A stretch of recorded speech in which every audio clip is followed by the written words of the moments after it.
सिर अपना झुकावांगा तेरे फजल ते रहमत दे नाल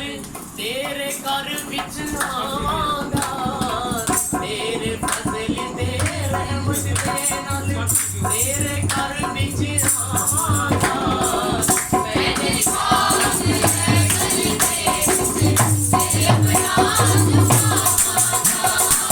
मैंने खास है गली दे सिर अपना झुकावांगा